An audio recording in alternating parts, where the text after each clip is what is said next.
Hello and welcome aboard the Gallant Says podcast. I am Paul Gallant. Big thanks to everybody who has subscribed, rated, reviewed the podcast wherever you get them. Apple Podcasts, Google Podcasts, Spotify, Stitcher, Castbox. I don't even know what the hell that one is. YouTube as well.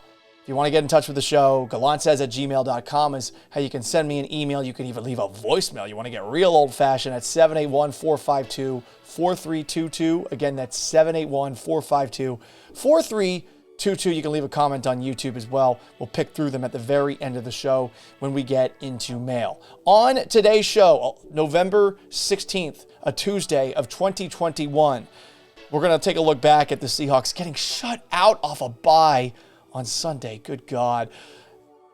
Why did that happen? And how does this offense get any better? Plus, what do you think about Pete Carroll right now? Not his best look on Monday in a place that I used to know.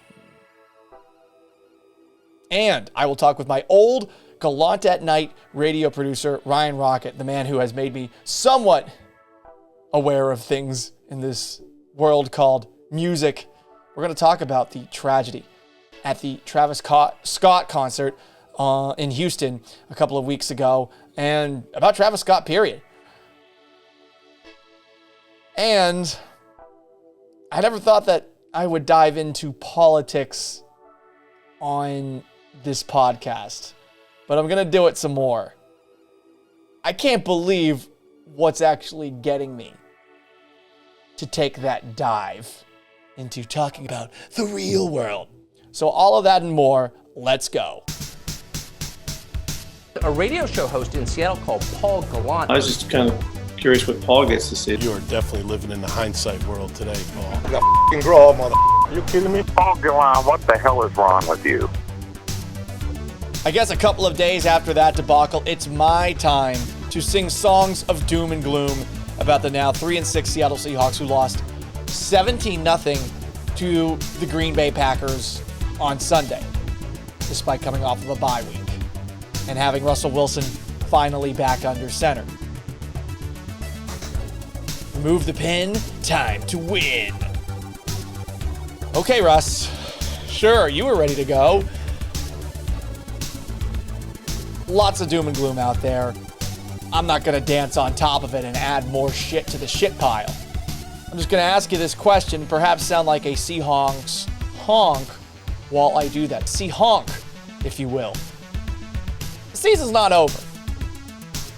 Yeah, they're 3-6. Yeah, they're in last place in the NFC West, and that was their worst performance of the year. But there's still 8 games left, and 1 game does not a season make. If 1 game made a season, then the Cardinals getting blitzed by the Panthers on Sunday would be something that we would say to ourselves means the Cardinals are absolute frauds, and I don't know that we would go that far. The Rams have played like crap under the lights the last 2 weeks against the Titans and against, now on Monday, the San Francisco 49ers. But we've also seen them beat the defending Super Bowl champion Tampa Bay Buccaneers. The 49ers have looked like shit a lot this year, but what they did to the Rams on Monday, whether it's just more of Kyle Shanahan being Sean McVay's daddy or something else, this is a league where there is parity. You're never the sum of your worst game. You're never the sum of your best game. And you're probably rolling your eyes right now and thinking to yourself, Jesus Christ, Paul, I don't need you to explain how the NFL works. Fine. All I am saying is with 8 games left, and those 8 games coming against the Cardinals on Sunday, Washington football team, San Francisco, who you beat already this year, Houston, who is garbage, an LA team that seems to be in disarray, the Bears, the Lions, and Cardinals. You're telling me that they can't win the majority of those games. You're telling me that they can't win 5, 6 of those games. I think 6 is definitely possible. They're going to need to win 6, but 6 is definitely possible. And just think about who they're competing with for playoff spots. Maybe they won't need 6 because they're competing with the Saints, who they lost a tiebreaker to, and the Vikings, who they lost a tiebreaker to. the Panthers, the Eagles, Falcons, and 49ers for probably 2 playoff spots with Dallas, Green Bay, Tampa Bay, Arizona, and LA, teams that right now look like they would have to have an epic collapse to miss the playoffs. That is possible. It's not ideal, obviously, but of all of those teams, they have the best quarterback. Plain and simple, end of story. And while Russell Wilson did not look good on Sunday, again, he looked like shit. I feel like by the end of the year, you should, in principle, see a better offense. More on that in a little bit. The Seahawks defense is playing better. DJ Reed, Trey Brown are a nice corner combo. I like that Trey Brown's finally getting to start for this team. So, I mean, the season's not done. And all of you naysayers and people that constantly act like the Seahawks are this stupid team, live anywhere fucking else. Jesus. I was in Houston watching a real shit show for almost a decade. The Texans still suck. They're never going to be good again, probably. And you guys are acting like this is the end of the world. It's bad, definitely, but there are very few teams that I feel like deserve the kind of confidence, the benefit of the doubt, to put something together and perhaps put themselves within striking distance of a playoff spot by the end of the year. Still 8 games left. But now we get back to what took place on Sunday. They blew an opportunity. I mean, they held the Packers to 17 points on the road, despite Green Bay having the ball for nearly 40 minutes. That defensive performance was really good. I mean, Jamal Adams, that was his best game of the season. He was awesome, all over the field, making plays when he needed to. Bobby Wagner, not so much. I liked what I saw out of Jordan Brooks, though. But they had opportunities as well that the Packers gave them. A missed 41-yard field goal early on. A 4th down stop in the second quarter that the Seahawks had. A 3-and-out by the Packers to open the second half. Aaron Rodgers throwing an end zone interception to Jamal Adams, of all people. They gave you chance after chance after chance, with Aaron Rodgers essentially just showing up for work for the first time after getting the Rona and all the distractions that might have been attached to that leading into the week. Aaron Jones got hurt in the game. Rashawn Gary on defense for the Packers got hurt too. And the ultimate thing is that the Seahawks were coming off of a bye and Russ was healthy. How many more opportunities are you going to have presented to you like that when you are playing a team like Green Bay on the road? You got to take advantage of that. There's no excuses for that. Oh, D. Eskridge is hurt. Oh, Chris Carson's hurt. Oh, blah, blah, blah. Dwayne Brown got hurt in the middle of this game. Fuck the excuses. I mean, you had an opportunity here. Are you going to get opportunities like that against all the good teams you play the rest of the way? 2 games against the Cardinals, 1 against LA. I mean, Matt Stafford might give you a bunch, but you're only playing LA once more the rest of the year. And there's a chance Stafford pulls himself out of the slump by then. The Cardinals with Cliff Kingsbury, I feel like you have a pretty good chance of at least splitting those 2 games that you have left with them. But when things are gift wrapped for you and you score 0 fucking points, that is a problem, obviously. And it's even worse when you're given chance after chance after chance. Speaking of chances, the Seahawks offense doesn't have one right now. Not my best transition. We'll work on it. And I hope the Seahawks offense is working on anything. Since the Vikings game, here's what has happened on every single offensive possession that they've had. 20 punts, but they're a kicking team. It's fine. 7 touchdowns, 3 interceptions, 5 end of half or end of games, 1 field goal, 2 missed field goals, and 3 turnovers on downs. Yikes. I mean, we're talking about an offense that has DK Metcalf, Tyler Lockett. When he's healthy, Chris Carson. Pretty good tight end core in both Gerald Everett and Will Dissly. What happened on Sunday, though? Green Bay's defense is above average. 11th per DVOA if you want to keep making excuses for them. Russ might not have been healthy. He said his finger was fine after the game, though, so aren't we to take him at his word? After all, he basically announced that he was back on Twitter. No pin, time to win. D. Eskridge, he's barely played. Dwayne Brown got hurt with a hip strain in this game. He was replaced by Jamarco Jones. I mean, you can throw all sorts of excuses out there, but The big problem is this offense isn't better than they were last year, and they should be. You're replacing the offensive coordinator. The offensive coordinator that you had last season is the reason that you went down in flames. But at the very least, in the first half of the year, things were working pretty well for Brian Schottenheimer and company. The hell's going on with Waldron? And I just wonder about his grasp on a game. And I'd specifically point to something that I thought the Seahawks got away from last year. Remember, this was a team that in the last 8 games of the year was throwing the ball twice as much as it was running it, at least per play calls. That's bad. You need to have some sort of balance in this league, especially down the stretch. And if you go back to this Seahawks loss to the Packers, where they scored 0 points, you'd see that they threw the ball 40 times and that they ran it just 16. It's more of this 2-to-1 bullshit. And the problem is they were averaging 4.7 yards a carry when they ran the ball. Making things even more strange, Travis Homer was on the field more than Alex Collins, who I think has been a pretty nice little revelation for you, doing some of the things that he was doing in Baltimore a couple of years ago. But Travis Homer was on the field more than Alex Collins.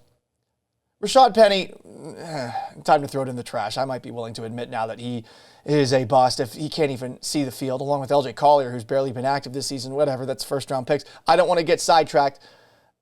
You got to run the football more. And against Green Bay, they could have run the football more. And for whatever reason, they got into these certain moments where they just stopped and drive stalled, and then Russell Wilson did dumb things.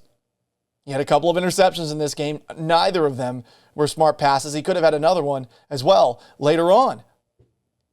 What's better on the offense this year? How is it improving? Pete Carroll teams improve over the course of the year. The defense is better.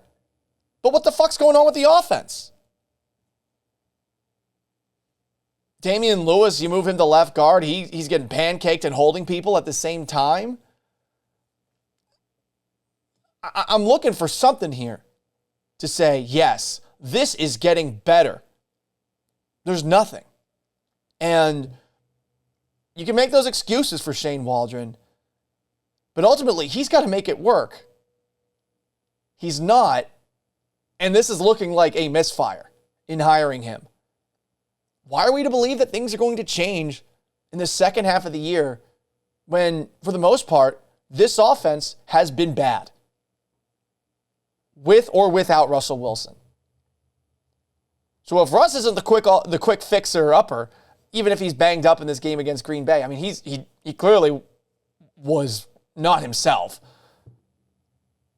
But he's back out there. You should be able to do more things. You should at the very least have defenses scared you can do more things. And you did nothing. Goose egg in 2021. That is hard to do, especially when your quarterback's good. Pete Carroll is a good, coach when things are going well. We've seen that from his time with the Seahawks. We have seen that from his time at USC.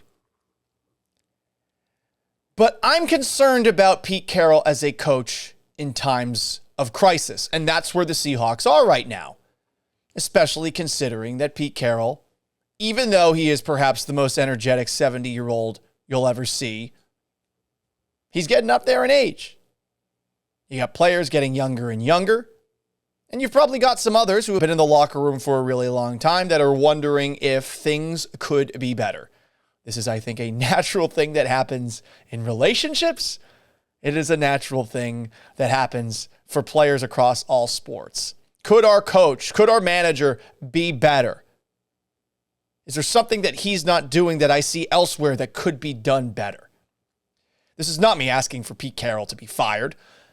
I'm just concerned that he's going to be able to get this thing back on track when it is possible to get it back on track. He has done it before. He did it his first season with the Seahawks. They started off 2-6, and then they win 5 of 6. All of a sudden, they're 7-7. They lose the last 2. They finish 7-9 in 2010. But there's no Russell Wilson that year. without Russ, this year, it's been the same. He hasn't been able to keep them afloat. And I think it's unfair to expect a head coach to keep a team afloat when its star quarterback goes down. Some teams are able to make it happen for 1 week or a couple of weeks or something like that. The Philadelphia Eagles in the Super Bowl of 2017 are the obvious example. Nick Foles is not that good of a quarterback, no matter what Philadelphians will tell you. I'm not sure how much they know about quarterbacks, given that the best quarterback in their city's history is Donovan McNabb, and they hate him. That's neither here nor there. Pete Carroll, going back to what I was talking about, though, at his time at USC, his time with the Seahawks, I think he's great at managing personalities when things are going great. Sort of as if he is the chief of a Viking raiding party that is consistently going from town to town and ransacking the villages. And that's what you had with the Legion of Boom days. Or maybe you want to call them pirates or something like that. But when things have gone south for Pete Carroll in the past, I was there firsthand. You might see this shirt.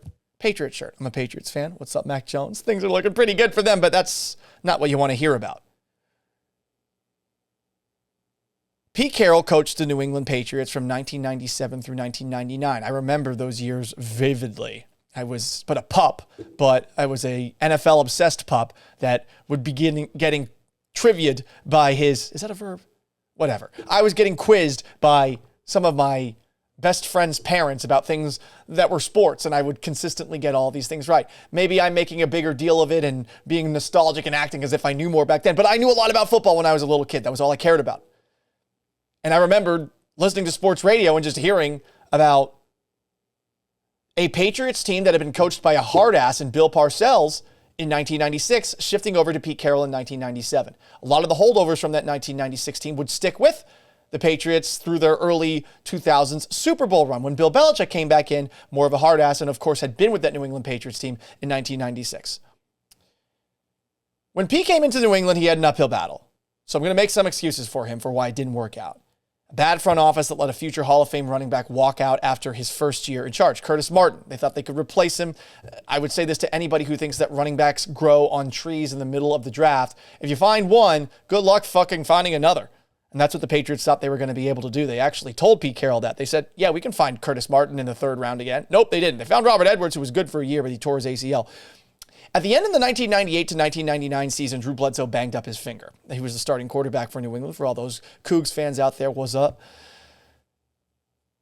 And everything started to fall apart down the stretch, specifically in the last game of the year. They made the playoffs, but the regular season finale, they lost 31-10 to the eventual AFC East champion New York Jets. And after that game, Chris Slade, a Patriots linebacker, said that they were outcoached, outplayed in that one.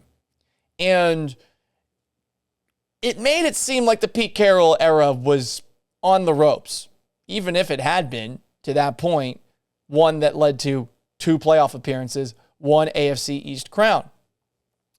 Now, they apologized and made up afterwards, but that moment lingered. There was an interesting quote by Chad Eaton, a former Patriots defensive tackle, Puyallup native, after that game. You might be surprised to hear that a lot of guys respect Pete because people were coming after him in Boston sports media. It's a bunch of jackals up there. I hear stuff about Pete losing the team and so on. It's crazy. Guys do respect him. I just think guys aren't used to having a coach who gives them respect and the kind of leeway that mature football players should be able to handle. We have the freedom to do what we want. Some guys respond. Other guys take advantage of it. And the next season, 1999, those New England Patriots, they started off 6-2, but all of a sudden they go through a losing streak and it went down the toilet really quickly. And thinking about all those moments just make me wonder about Pete Carroll during a time like this and if he's going to be able to pull the plane up from a nosedive. This is written by Bill Simmons about the Pete Carroll era in New England. Good-natured, upbeat San Fran assistant Pete Carroll was the classic case of a player's coach replacing a disciplinarian. Within months, players were diving into mosh pits. You don't have any of that going on with the Seahawks. Missing practices, getting into car accidents, and fistfights. Even though they were a consensus Super Bowl contender, the Patriots kept making mistakes in big moments, and Pete Carroll's goofy, I'm jacked and pumped routine was bordering on SNL sketch territory. This is a Bill Simmons piece, by the way. One of my readers at the time joked, the Pete Carroll era finally answers the question of why Fredo was never given control of the Corleone family. But things have changed. Pete Carroll at USC with the Seahawks showed that that style does work. But does it work during times of crisis? Is he a wartime consigliere? Is he Robert Baratheon? Is he somebody that can step in when things hit the fan and drag everyone behind him and get everyone back in line? And I wonder about that because there are some signs of cracks. Look, there's a lot of second guessing going on about whether or not the Seahawks should have had Russell Wilson under center instead of Geno Smith. And some people are thinking that the Seahawks would definitively have played better with Geno Smith instead of Russ. That thought entered my head, but you don't start Geno Smith, who is not good, over any percentage of Russell Wilson. You just don't. You don't. Russell Wilson's a tough cookie. If he thinks he can play, even if he is a little bit insufferable about it during the week. But there's a part of me that's wondering, the same way that Bane wondered with one of those two suits in The Dark Knight Rises, do you feel in charge? Does Pete feel in charge of the Russell Wilson situation? Like he has command over it? Obviously, there was tension this offseason. There is tension going forward, given that this team is 3-6. But it felt like he put a lot of pressure, Russell Wilson, on the Seahawks this week to get him back on the field.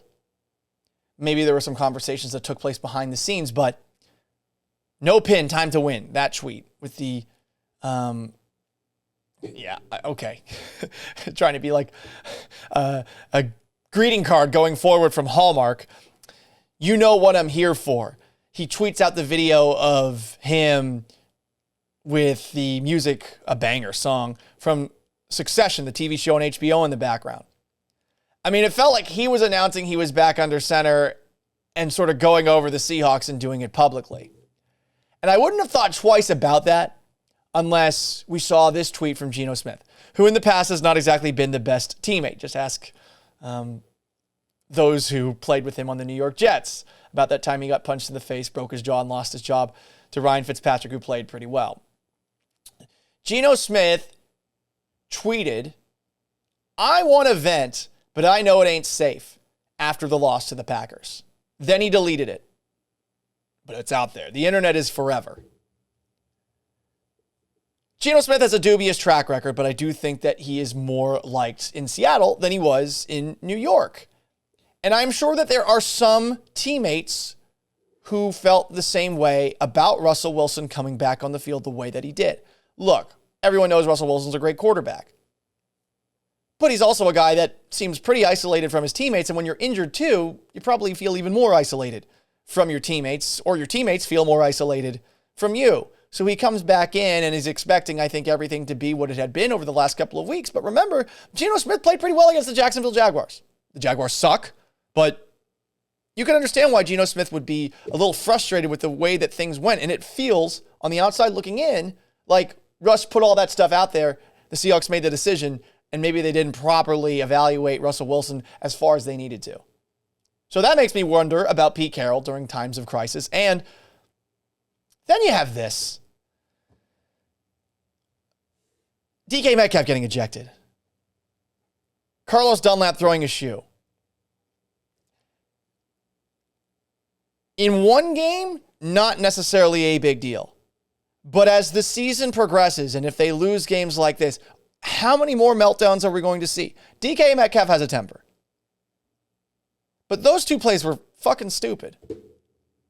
DK, yes, he gets into it with corners, and I love it when he gets into it with corners, but there's a certain point where he needs to press the eject button. And the Carlos Dunlap thrown shoe, I mean, what did he think was going to happen there? This isn't basketball. You know, it's not like he's hiding the shoe from somebody who in the middle of action needs to go put it back on. It was a dick move, a dumb move. These are two small examples, but if the season continues to have moments of, let's face it, embarrassment, these players who have pride are going to get pissed off and potentially do more things like this. And Pete Carroll's not the kind of guy who's going to, I think, yell at them and say, "What, like, oh my God, this was a terrible thing." You know, he's not a hard ass. But if you don't like come down hard, crack hard when some guys are doing this, even if they apologize afterwards, this small incident, these two small incidents will become more and more prevalent. And here's what I hated the most about Pete Carroll after this loss to the Green Bay Packers. On 710, on the Mike Salk show. By the way, Mike and I are cool. For those who wondered, we had a conversation a couple of weeks ago. Seriously, we're fine. I have no bad blood back towards the old station. But on the Pete Carroll show, Pete went on a tangent about how the referees affected the game. Which is fine. The refs were not very good in this game. But you scored 0 fucking points. There was a poster in my high school football gym locker room where it said, excuses, hint of a reason stuffed with a lie. And when you score 0 points, I don't want to hear your excuses. I don't. Sure, Darrell Taylor definitely recovered that fumble. 100% did. They challenged it. It wasn't overturned. Something that I have learned over my time watching the NFL is that generally spot of ball, what the hell does that mean? Spot of ball and fumbles never get overturned in terms of fumble actual recoveries. They will almost always go with the ruling on the field and never overturn it, which is frustrating because I feel like those are two plays that sometimes are so bang if a coach is willing to throw the red challenge flag on it, why not take a second look at it? And I feel like they don't do it as honestly as they should. Give it that second look. Oh, not conclusive enough evidence. Darrell Taylor clearly had more control of the football than Aaron Rodgers. Tie goes to the offensive player, fine, but I mean, Rodgers did not look like he had control of that in any way, shape, or form. It wasn't close to his body. He had a big guy with the ball, and he's trying to reach it, pull it out. Other calls that Pete Carroll brought up. Russ intercepted 3rd and 10 from the 12 by Kevin King in the end zone. He lost the ball when it hit the ground. But, all right, next play, it's going to be 4th and 10 from the 12. You kick a field goal? You had to score touchdowns there. Russ made a stupid throw. It got intercepted. And right now, with the way that the NFL catch rule has gone, I can understand why that wasn't a catch.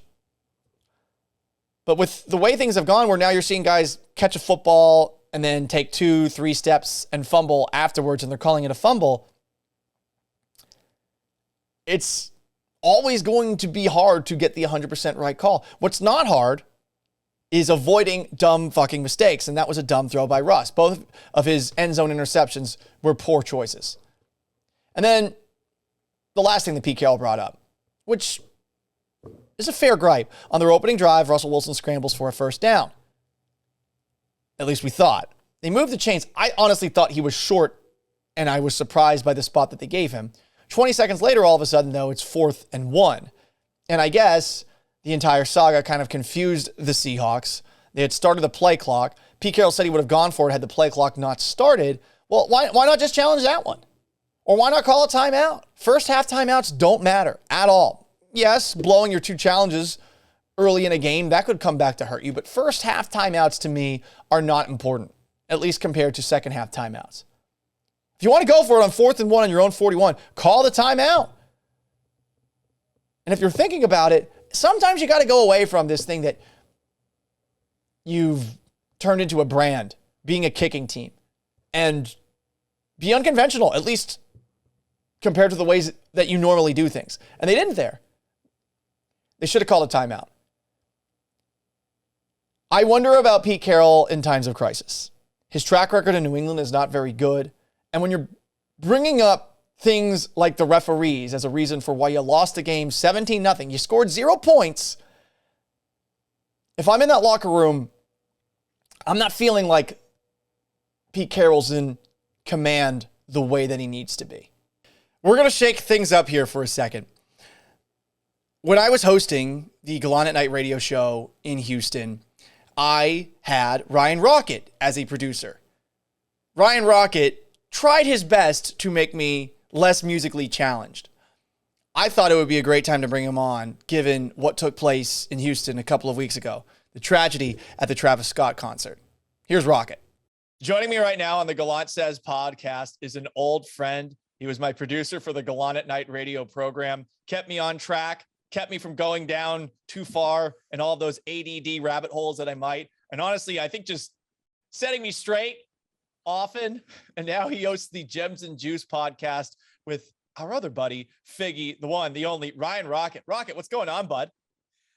Not a whole lot, man. Glad to see you again. Glad to see you in good health, man. It's been a minute since we really chopped it up and talked. So really glad to be here, man. Glad to be back with you. I really loved, like I told you plenty of times before, man, the times I worked with you in radio was the best time I ever had in radio.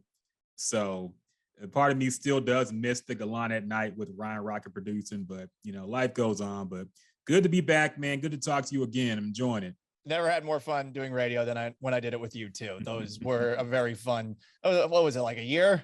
Jeez, it went by. Yeah, something like that. But I still have the pictures of you when you met, because I brought, for people who didn't listen or didn't remember, my goal for a while was to educate you on Houston rap, because you didn't know something about, I think it was Pimp C or UGK.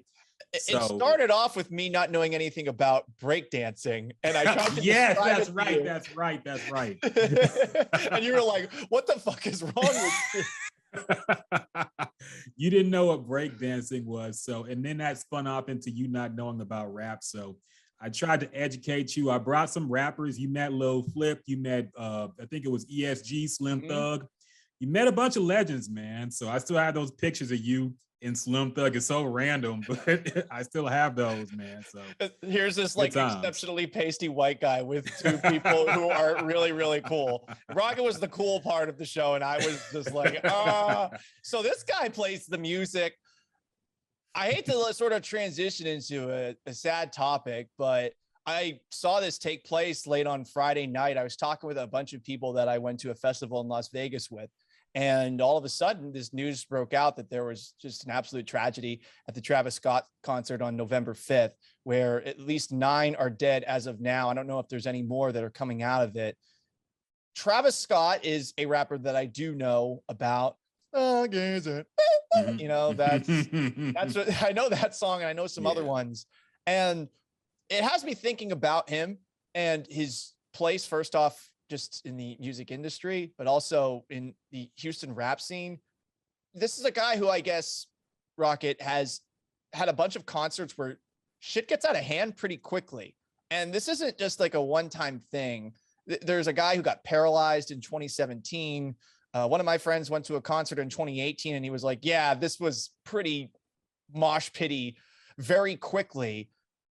Why, for a guy that has a genre of music that, at least based off of my ears, is, more chill, I would think, than aggressive, how has it turned into some sort of like 1980s punk rock where all of a sudden you have crowds that end up like this? Well, to be honest, man, like the rappers of today are the rock stars of the earlier days. There's really no more rock music as in how we would define it back then. So all that energy has kind of gone to rap now. A lot of people who probably would be rock stars are kind of rapping now. Like Machine Gun Kelly was a guy. He's getting into more into rock music now, but he started off as a rapper. Post Malone. These people normally probably wouldn't be rappers, but now that's like the new rock and roll kind of, man. And Travis Scott's music is not necessarily like, Onyx and Public Enemy, like, or NWA type super hype, but it's still very energetic, especially in a live setting. He has some songs where it's just, the vibe is just very high energy.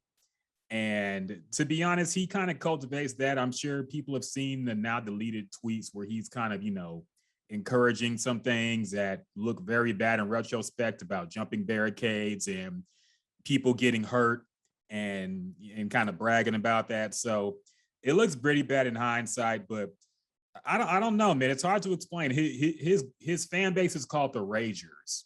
He calls them that.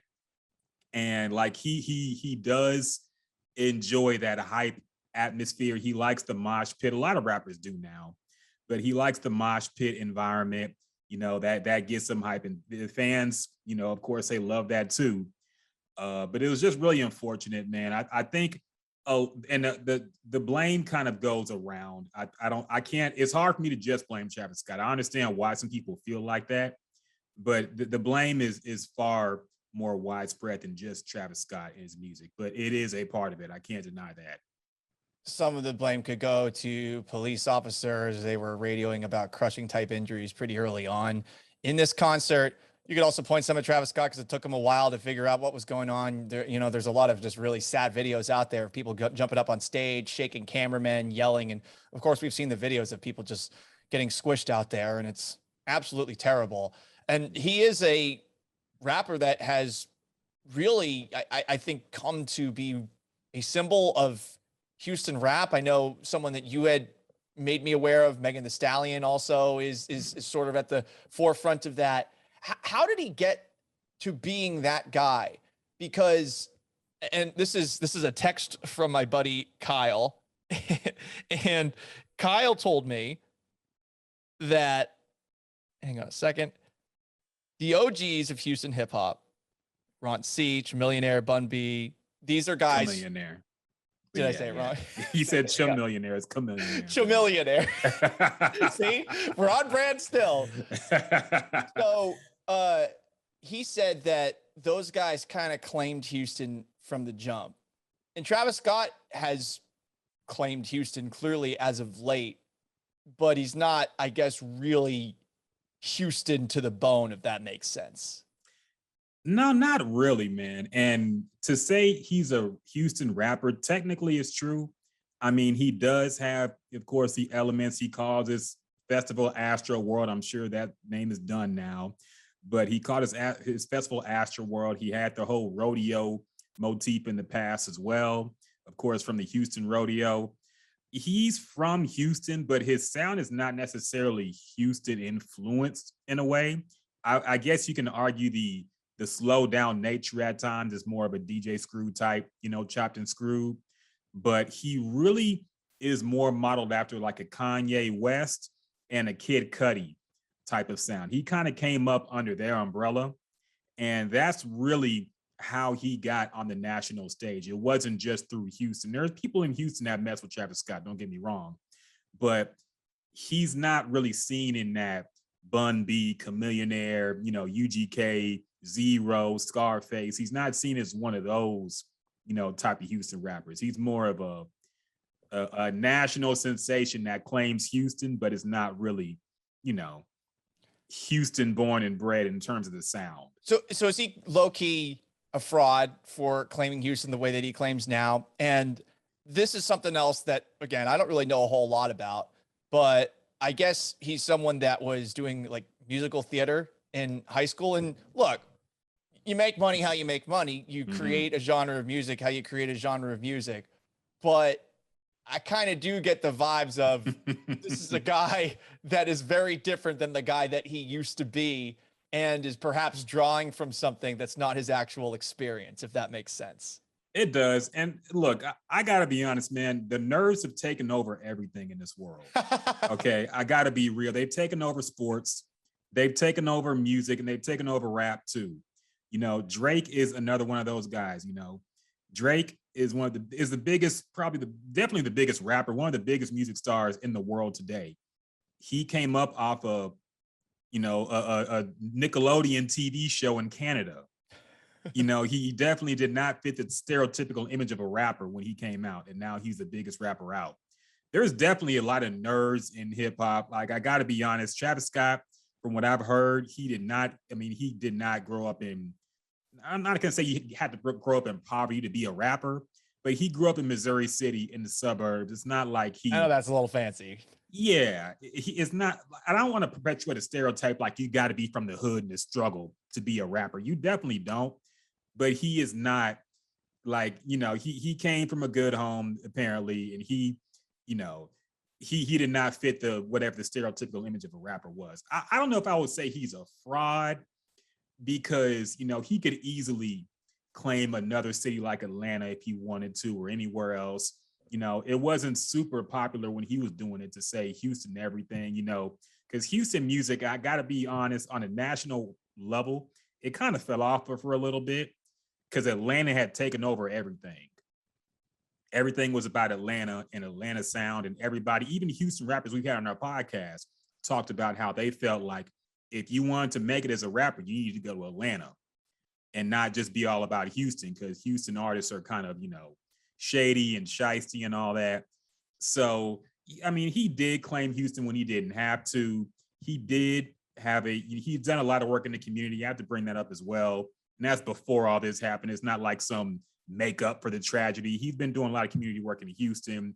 I think he does love and care about Houston organically and naturally. It's not just some kind of, act he's putting on. So yeah, I can't say he's a fraud about it, but I will say, I don't think when you name Houston rap legends, TravisScott is kind of like the outsider in that conversation.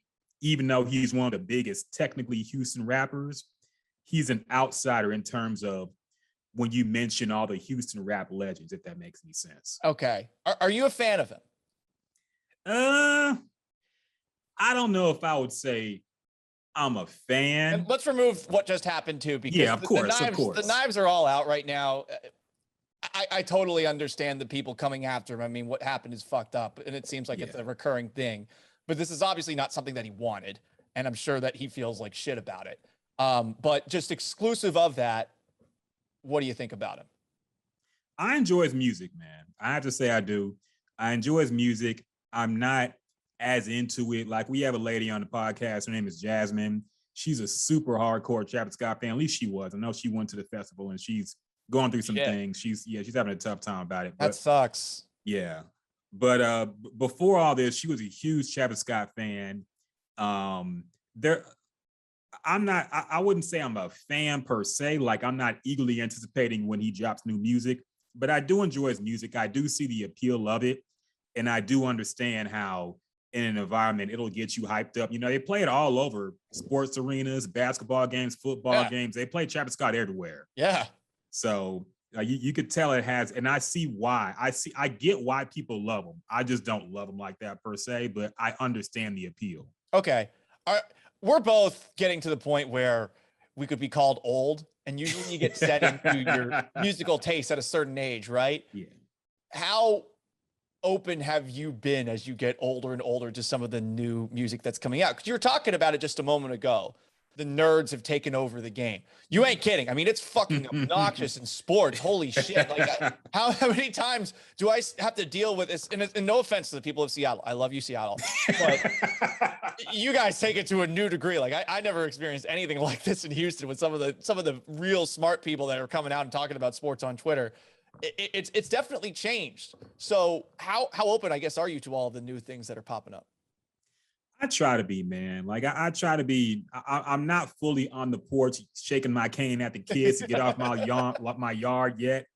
I'm getting there, but I'm not there yet. Honestly, the podcast we do, Gyms and Juice, helps a lot because we have a lot of young artists come on that podcast, and it makes us listen to their music. It gives you, a chance to listen to something new, and I'm like, wow, this is actually really good, man.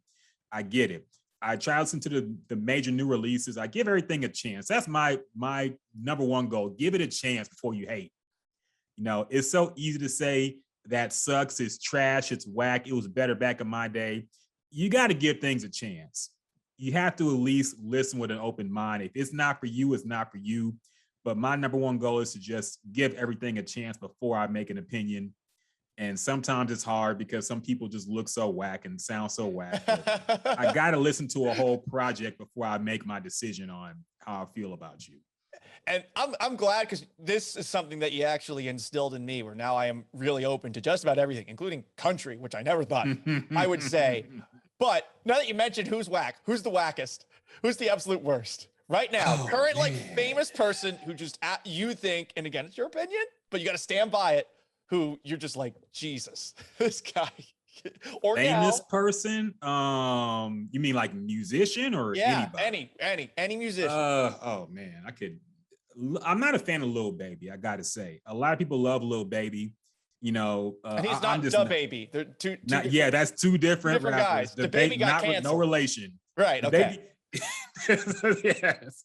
So Lil Baby is another rapper. I'm not a huge fan of him, man. I've given him a chance. I've listened to a bunch of projects. It's not for me, man. I don't see the appeal of it. There's some other ones, I forget their names now, but some people, Trippie Redd, I'm kind of coming around to. I hated him at first, but I'm kind of coming around to him. I do see he is kind of talented. But just some people, oh yeah, there's that guy who, Nardo Wick, he has a huge song out now. It's a song, if you watch that Saints video of after the game when Jameis Winston got hurt for the entire season and he got knocked out, but there was a locker room video of the Saints in the Instagram live dancing to a song.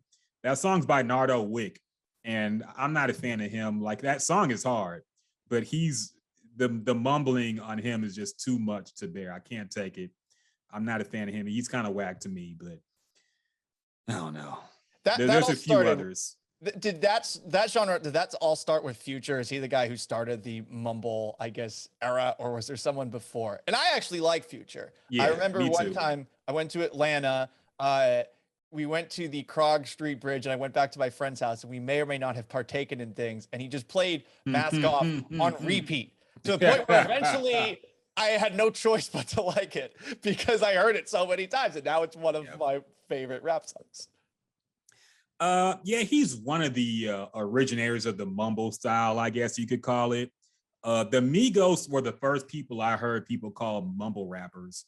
And I didn't even think they mumbled that much. Like, you can hear what they're saying, but it was very, very low key, they're not screaming or shouting or really even being loud. They're kind of at the same even tone when they rap. And that's when I started hearing people get called mumble rappers. People call Lil Uzi Vert a mumble rapper. Like, anybody who keeps the same even keel, low-toned rap flow is called a mumble rapper.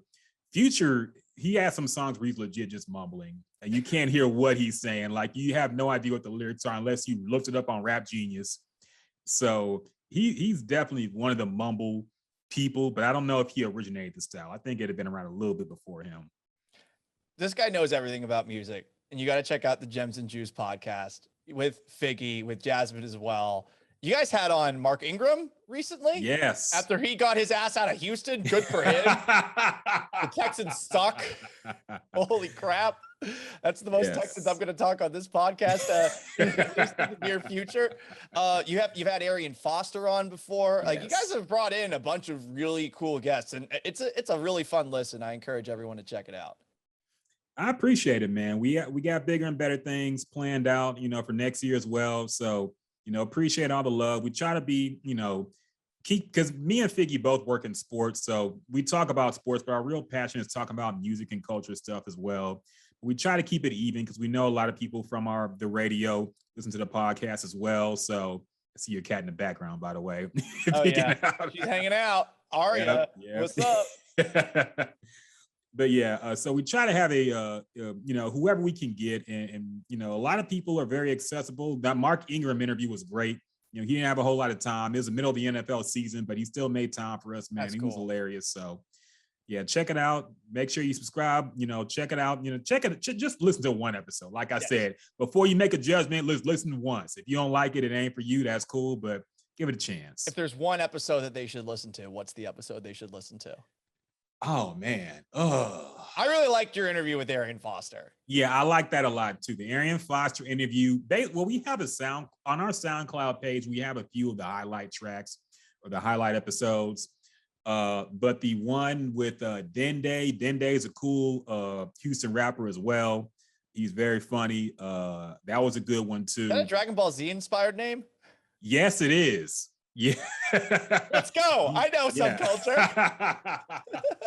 It's funny because I asked him about that because, I'm a Dragon Ball head too, but Figgy had no idea what Dragon Ball was. He's like, oh, God, that must have been hilarious. But yeah, Dende was cool. Arian Foster, definitely check that out. We've had a few episodes with some rap legends. Fat Tony was a good episode as well. Our last Gym to Juice we had in studio before the pandemic was with Fat Tony, great rapper from Houston. Some legends like Will Lean and PSK. We had a few people on, man. So definitely check those out. You get a chance. Might learn a little something about rap history. So yeah. This guy's a master of teaching that stuff. It's on YouTube, SoundCloud, iTunes. It's on all the apps that you can get it. Gems and Juice. He is Ryan Rockett. He's one of my best friends in this industry, dude. Appreciate you joining me so much. This was fun. Let's do it again soon. Oh, for sure, man. Anytime, just hit me up. My team's the Republican team. Go team. My team's the liberal team. Go liberals. I had myself a very interesting Friday night online, and then on Saturday too. And it's all because of some hookers outside of a Chick-Fil-A. No, not like that. But I saw some people of the night standing outside of a Chick-Fil-A. No judgment whatsoever. If you got to do that to pay the bills, do what you got to do. No judgments. If you're forced out there, that's another story entirely, but I don't want to dive down that rabbit hole because I don't know any of those people's stories out there. What I do know is I'm not sure if I was impressed or shocked or what by just how bold and brazen they were. I mean, they clearly weren't trying to hide. They're right outside the exit to Chick-fil-A, a family establishment. And I guess that's something that's been going on Aurora in Seattle for a really long time. Someone tweeted at me since the 1980s, which is a really, really long time. I tweeted about it as an observation, mainly because I was just impressed by the brazen, bold nature with which they were making themselves available, if you will. And I thought nothing of it. But I wake up the next day and I got this tweet from somebody who I don't want you to direct mean things towards. I'm not even going to read the person's handle. So much to unpack here. Seattleites say sex work is work. Don't assume you know their stories. Okay. You eat at Chick-fil-A? No wonder you have had trouble fitting in here. I say these things not to shame you, but to point out that this definitely isn't Texas. First off, I'm not from Texas. I'm from Boston. I've lived all over the country. I've lived in a bunch of different places. And I got to be perfectly honest, while I do like a lot of things about Seattle, this is the one that has probably made the least amount of sense to me. I don't know why saying this definitely isn't Texas is relevant here. And honestly, yeah, you might not be trying to shame me, but you're definitely pulling the exact thing that I hate the most about some from Seattle, being passive aggressive. Just be fucking aggressive. Come at me instead of talking around it, because this was a very condescending response. And specifically that second part, which triggered me, not going to lie. You eat at Chick-fil-A? No wonder you have had trouble fitting in here. What the fuck does that mean? Because I eat at a fast food restaurant, that my moral character is something that isn't compatible with this city? Fuck that, and fuck off. That was my initial reaction to it. But I don't tweet these things out online because I don't want to seem like the crazy, unhinged person that I am on the air, on the internet. I do want people to think I'm smart, at least temporarily. So I retweeted this sarcastically saying, breaking, it didn't work out for me here in Seattle because I enjoy Chick-fil-A, but I followed up with, for a city that can be quite empathetic, there sure is a lot of broad brush painting here. Assuming anything about anyone because they go to a fast food joint, one that happens to have the best customer service, one that I, for 5 years, had a car to where I could get one meal a day free. I like Chick-fil-A a lot. And I know that they have some political stances and fun things that you might not approve of. Some of you might approve of it. I don't give a shit. They're a fucking chicken sandwich company. I don't care about their politics. Does that make me perhaps a lesser person? I don't know, but clearly based off of this person, yes. Here are my thoughts on just boycotts in general. I think when you're doing it against a large corporation, it's largely pointless. You are not going to do anything that affects them. You're not going to annoy them.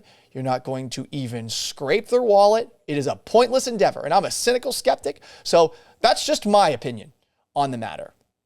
But everyone is totally entitled to boycott a corporation for political stances. My big problem is, though, you got to draw the line somewhere, right? And I'll just point at China. I think China's government is evil. China's government has killed more people over the last 100 years than any organization in the world. Fact. We don't even know about half of them. But go look up Mao Zedong. Go look up the Chinese Revolution. That is an evil government. Totalitarian, keeping its people in the dark, maybe not to the degree that North Korea does. Imperial over the entirety of Southeast Asia. They are evil as a government. They are the antithesis of everything that we hope our country stands for.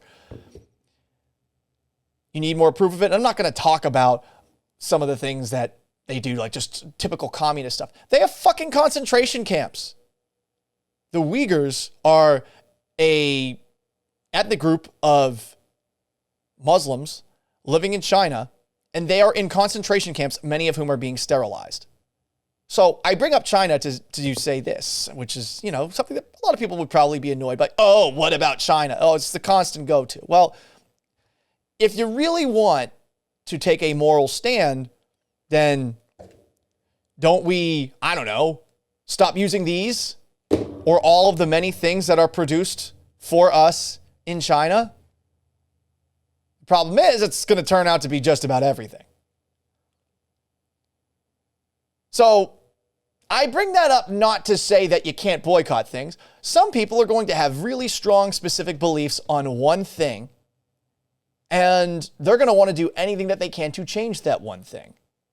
But you can't judge other people for not having the same belief as you. And this is across both political spectrums too. This is the right, this is the left. There is too much of this shit now.